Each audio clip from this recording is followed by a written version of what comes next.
Today we're going to be going over some different examples of good and bad press releases. So this first example is going to be a great release that wide receivers can use versus a physical DB who like to lunge at us off the line of scrimmage, especially if you are a smaller guy going up against a bigger DB. So let's play this thing full speed, and this release is called a step back release. Now we're going to give you an example of a release that you could use in this situation as well that maybe your coaches would be a little bit more pleased with. I think a lot of coaches, like especially those of you that are high school wide receivers, middle school wide receivers, a lot of you guys, when you do this like step back move off the ball, a lot of coaches are very critical of this move. They say, oh, anytime that you're going backwards is wrong. If you're not going forward, this should be considered a false step and it wastes time. And I understand the argument, and I actually don't disagree with the argument. I think a lot of wide receivers will do this type of release. They step back off the ball and then they waste a bunch of time and then they try to go get up in their route, but that's a problem. That screws up timing with the most important player, which is the quarterback, right? So when we do this step back release, number one, we have to be quick, but don't worry, we're going to give you another one that you could use that maybe is a little bit faster or more appealing to your coach. Now,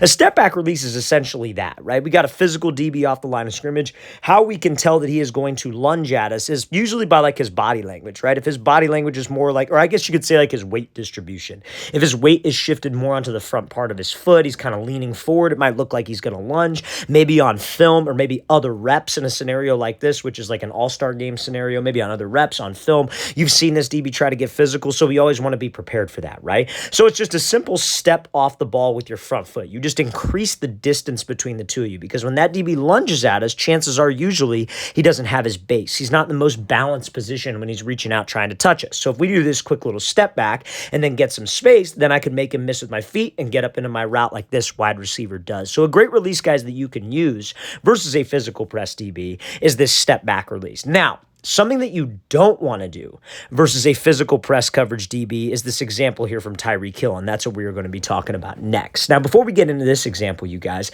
if you're a wide receiver and you guys would like a daily workout schedule you can do and you can follow to improve your skills, check out that very first link in the description below for our elite wide receiver training package. What you'll get access to is 8 weeks, guys, of wide receiver gym workouts and field workouts, all mapped into a plan for you. We break it down like Monday you're doing this, Tuesday you're doing that. We give you the exact sets and reps to follow, and we give you video examples of each drill and gym exercise specifically for wide receivers. So guys, check out that very first link in the description below. Again, very first link in the description below for our elite wide receiver training package. Let's get back to this video. So now, before we show a good example of what you can do other than a step back release, I want to showcase this bad example, I guess you can say. And again, guys, Tyreek Hill is one of the best wide receivers of all time. Insanely fast, insanely quick. But the thing is about Tyreek Hill, he's not the biggest dude in the world. Like, I don't know if any of you guys have ever met him in person, gone to his camps, whatever the case is. I did a camp with him, and he's about my size, right? Which is not very, very big. His legs are, like, way bigger in person than what you would think on TV, and it's obviously, like, he's a very explosive dude, fastest player to probably ever play the game, right? So he's got a lot of attributes, but size is not his friend. And the thing is that sometimes when you face a guy who's a little bit physical, and even if you're a wide receiver who's short, who's not super fast, you can't do certain things versus physical DBs, and that's kind of what Tyreek Hill does here. Now, I understand it. This game was freezing cold. This is a playoff game last year. Obviously, the Dolphins don't play in that type of weather. So what's Tyreek doing? He's got his hands in his hand warmer as the ball is being snapped. That's maybe not the best position for our hands to be, right? Like, we look at this last example of this wide receiver. You see him here. His hands are up by his chest. He's very relaxed, but his hands are at least ready to go. They're ready to swat, right? So we can't have my hands and my hand warmer like this or sitting. A lot of wide receivers will have their hands sitting down almost below their knee or resting on their knee. That's just easy money for a DB to lunge us off the line of scrimmage. And I'm sure you guys all know what I'm about to show. He gets kind of like jammed and put into the ground, and this clip went super viral. And, you know, like I said, I understand it. The weather's not good. Probably the ground is very slippery because there's snow, but we can't shoot ourselves in the foot by not having my hands ready to go, right? Now, another thing that you shorter wide receivers or any type of wide receiver going against a physical DB is we can't, when I come off the line of scrimmage, stand up and like kind of expose my chest. I think off the line of scrimmage, press releases, a lot of it's all about balance, right? Whether you do that step back release or this next release that we're about to show you that'll help against a physical DB, you can't stand up and expose that chest. I tell my wide receivers all the time, pretend that you're underneath like a small doorway and you don't want to hit your head on the door by popping up and leaning back. You want to stay under the doorway, have a slight forward lean, so if a DB does get hands on us, we're not like completely screwed and getting knocked off balance, right? Now, again, there are a lot of circumstances on this. It's freezing cold, snow on the ground. I understand, but we can't shoot ourselves in the foot, especially you shorter guys, by not having my hands ready to go and popping my chest up in the air. Okay, so now let's look at this next release here versus a physical DB that you guys could check out. So DB right up on the line of scrimmage, gonna get hands. Let's say your coach hates a step back release. And I understand. And if you're a coach watching this and you're like, I don't like it when my guys do that,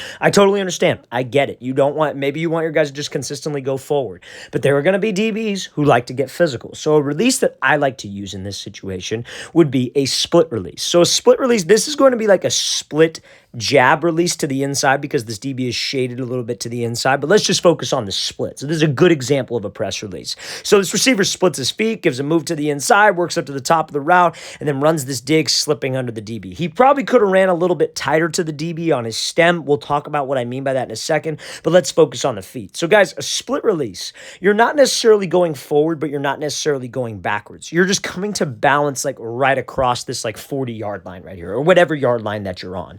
So you want to think of it like your front foot, the foot that's up, which is your left foot in this case, steps out and your back foot steps straight up. What you don't want to do, and this wide receiver does get a little bit wide, but I like his back foot technique. His back foot doesn't go wide. You don't want to try to reach out over here with your back foot, and you don't want to try to reach way in here with your inside foot because then your feet get too wide and you can't really move from that specific position.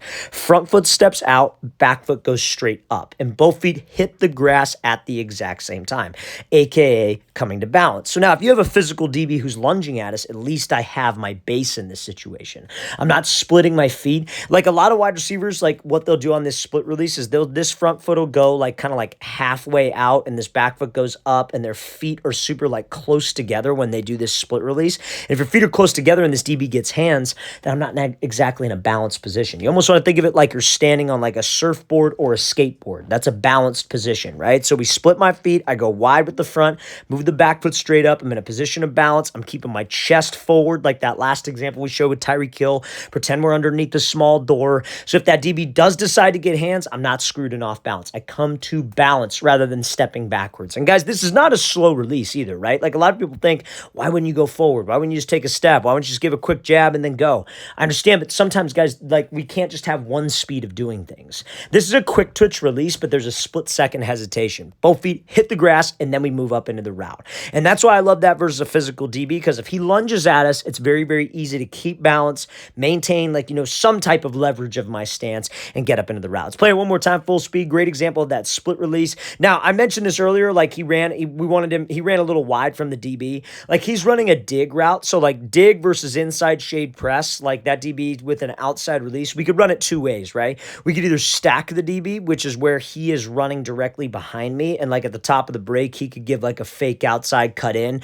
Or if I can't stack and I run right next to the DB, I could drop my hips and slip under him, like how he does on this, right? That's how you would run a dig with an outside release versus inside shade press. Now, I think he could have stacked him, which is always easier if off of the release he didn't go this way. He went straight past this DB, like hip to hip with him, because that's always like you want to cut off the DB's angle. You don't want to give him an angle to kind of like beat us to the landmark of the break, because this could have been very bad. If he didn't make a very quick cut and he didn't sell vertical the way he did, this DB could have opened up and sat right there. So just little details like that definitely make a difference, but this is the release that I love versus a physical press coverage DB if you cannot use that step back type release, okay? So now let's get to another bad example of a press release. So anytime, guys, that we have a DB who's sitting like, 3 to 5 yards off, that is something called catch technique, okay? I'm hoping some of you are familiar with catch technique. Some of you may not be, right? Catch technique is when a DB essentially like tries to catch us, right? I know it's pretty much exactly like how it sounds, but what he wants is like, so he's inside shade with about 2 to 3 yards of space. He wants to maintain that space.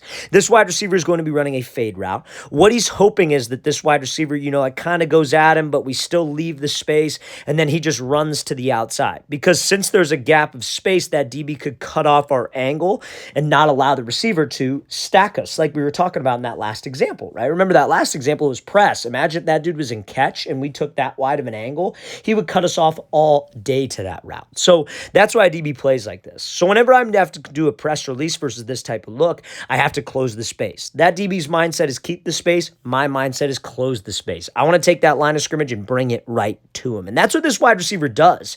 But the only thing is it's not a good enough move to attack a DB's leverage. And that's why I feel that this is incorrect. So like you see how he comes off the ball and closes the space, but a DB and press man, a disciplined DB and press man, is watching what? He is going to be watching our hips. So as a receiver, I need to sell my cuts with my hips and with my upper body.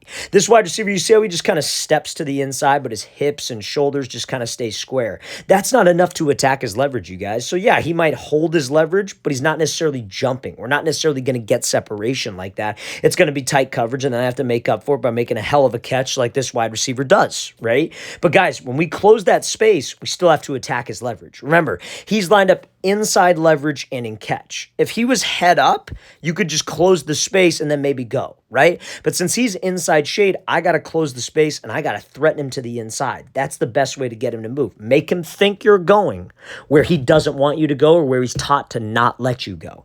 And when he's inside leverage, he is taught to not let you go to the inside. So you got to attack his leverage to the inside to actually get him to move. And attacking his leverage is selling your cuts with your hips. So let's look at a good example of this now. So this wide receiver here is going to be running a dig route, but he's got that inside shade catch type of look. And this is a little bit different. This DB is like maybe like 4 yards away, right? A little bit deeper than the last one. So what do we got to do? We got to take this line of scrimmage and we got to bring it to him, and we got to attack his leverage to the inside to get him to move. So I could take this outside release and be able to stack the DB. So let's watch what this receiver does. I want you to pay attention to how much he sold that cut to the inside to be able to get separation. Now I know he's running a different route than the last guy, but it would be the same thing if he was running a fade, or it would be the same thing if he was running an out route or something outside breaking. So let's take a look at this, right? So he comes off the ball, he closes the space with the DB, and look at his upper half. You see how his hip, his shoulder, his step, everything about this move looks like he's just trying to close the space with the DB and then take off and run to the inside. That's what we have to make it look like. That's called attacking a DB's leverage. So guys, anytime that you have this type of look, we have to close the space and we have to threaten that leverage. Regardless if it's head up, outside, inside, close the distance, and then make sure we threaten and sell with my hips.